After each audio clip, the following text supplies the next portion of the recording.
And welcome back to Sacred Space here on CJUM 101.5 out of Winnipeg, Manitoba. We're sitting here talking with Jeri Wahinehookai. Wahinehookai.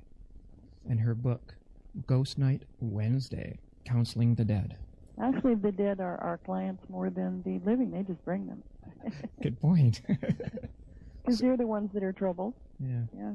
So we're talking about exorcisms. The old terminology for such things. Yeah. What exactly happens at an exorcism? Well, there are varying degrees of spirit release, if you will, because there are varying degrees of possession or attachment. There are those who are fully attached. Anyone who is attached is not supposed to be attached, because what you're doing is feeding off life force energy, and that's a no-no. Mm-hmm. That bumps into the free will regulation. But they're there for some reason karmically. They are there because you have created the opening somewhere, sometime, for them to attach. Then there are those who are simply there because you might have been a light, as I mentioned before, passing by an accident, a graveyard, or at a war site or something like that. And they jumped on thinking you were the light. I guess there's this innate program within all of us, and when we go to the other side, it's look for the light, find the light, because that's where the door is. So many people are very lighted. There's like 4-volt battery people, there's 6-volt, and then there's 12-volt battery people. And in the astral, it shows in brightness of the bulb, if you will. And some lighted people just collect spirit. They seem to be a haven where they go. And so releasing those are less personal and less intense because they're just lost souls looking for someone to help them. And there is never just one. There's almost always many in attachment at different levels. And then there are those who attach on purpose and basically own the soul of the person they're riding around in. That's heavy, serious attachment where exorcism is definitely needed. Yeah. The unfortunate thing about exorcism is the type of methods that have been created through time, through the years, to extract a demon, if you will, causing harm and even death to the person. The whole witch thing, they used to dip them into water, and if they didn't drown, right? Yeah. There are, I talk about some of that history in my book, but how exorcisms used to be done. I mean, they would pound on the person, yell at them, scream at them, expose them to severe weather, throw them out into the snow, thinking that if they could, including electroshock treatment actually does work, but it should never, of course, be used for anything. Mm-hmm. It does horrible stuff to the body, mind, spirit. Yeah. Just ghastly ways. For one, because the demon spoke through the person, they put Drano down the throat. Jeez. This is a modern day, 3 years ago. Oh my God. Not here. I read about it in a paper. And with someone else, because her eyes used to emanate and change and shift and scare people. So they put them out. Oh, let's take the demon out of her. Yeah. And the demon is in her eyes. Yeah. And she didn't die from that.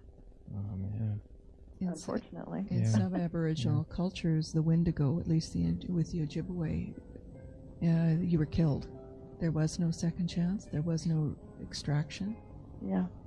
That is why such people have definite practices, even for loved ones who have passed. Practices, first of all, you protect your children for the first 3 days. Don't let any children be alone, because they know that some spirits will try to come back, stay with you, haunt you, and can cause great trouble. Mm-hmm. They break their possessions, break their bowls, break their personal items, trying to erase the existence of them so they won't have anything to come back for. Right. Yeah. I remember our caretaker, who's Yugoslavian, when her son was born, he had a red cord tied around his wrist. And I noticed it, and I said, "Oh, what's that?" And she said, "Oh, it's just something our people do for the first 2 years of life." Yeah, protection. Yeah. So having come in dealings with some of these not so good spirits, are you ever at war with any of them? No, because that is not our method of operation, although it is very popular with some shamans and certainly the Catholic Church, where they decide to take on, if you will, the entity. It's a very foolish thing to do, and it certainly is a way to almost guarantee injury, harm, insanity, death. Yeah. No, never, never at war. Every single entity we encounter is treated with full respect, spoken to with full respect. It has to be that way. We're at the spirit level. We're not in an earthly courtroom. We're not in an earthly anything. We're at the spirit realm. Everything is neutral. We are here to be of assistance to the highest purpose of everyone involved. Everyone. That demon is just being itself. It has as much right to exist in this universe as we do, or anybody else. Technically speaking, yes, that's part of universal law. It's because of that that we have a very large crew, celestial, who work with us, Archangel Michael. And so we have a lot of help, so that when I call someone forward, they need to do that. They have to, because everyone has to abide by universal principles. And entities at those levels know the universal principles. They know the laws already. Yeah. Just All hoping you ETs don't. know the laws as well. Yeah. And you just simply have a conference here. This person has the right to his sovereignty, and he has requested it, and so be it. You must now disconnect. Yeah. What do you have between you? A contract, present life, past life? What else? Whatever it is. Then we activate Ho'oponopono as the closing ceremony of every clearing. And in my experience, that's why it works. Because if you don't deal with that aspect of any relationship, it isn't going to be thorough. It isn't going to be permanent. What happens if you get one that doesn't want to leave? We've had that happen numerous times. So what do you do? Sometimes we have had, let's just say, for example, a wizard. And he is just full of tea and vinegar, if you will. He is determined, and he is powerful, and he's used to making a motion and having it do something. Oh, they try to throw lightning at us and choke us and all kinds of things. But they are placed into containment at the time I discuss the appointment on the phone. Because before doing that, which was quite a long time ago, we had entities do things to the client to prevent them from coming, to interrupt getting to a clearing, because they don't want to deal with us. And everything you say on the phone, they can hear you. So they know what you're planning.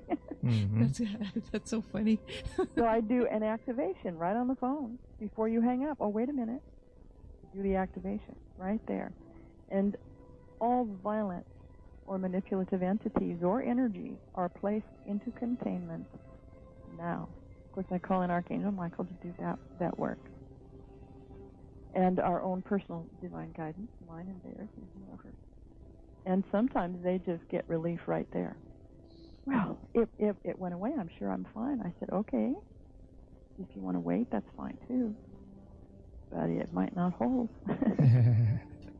I can't guarantee how long that's going to be. We didn't finish the process. So no, we do not. That's just foolish to take on a battling anyone. And there are times when you want to. I have to hold my tongue, certainly, because my mother says I am capable of being ballistic. And but yes, when you're in session, you must be in neutral. This includes even the most demonic, horrible people who have done some ghastly things. They have a right to be where they are. And they release. And those who refuse, we just turn them over to Archangel Michael. But we also tell them what their choices are. You don't how long are you going to be here? You sure you want to do this? And very often they are being manipulated by other dimensional beings or extraterrestrials. And we call in angelic assistance, for example, to come and show you the reality of your situation. Look at it right now. Look at all of it. Now, shall we discuss this issue again? Now that you see the truth, etc. And many, many, many, many times, whether it's a nasty witch or a wizard or just someone like Eric, they have a whole different picture when they get to see their own reality, which is not what they thought it was. It's like So yes, we're there to give opportunity to absolutely everyone involved. Yeah. It's like that old adage, the truth shall set you free. Yes, it certainly can. Yeah. Does it affect you afterwards? Like, do you get drained or tired? Can they sometimes leap over and try and get into you? No. Well, we've had them try, sure. Yeah.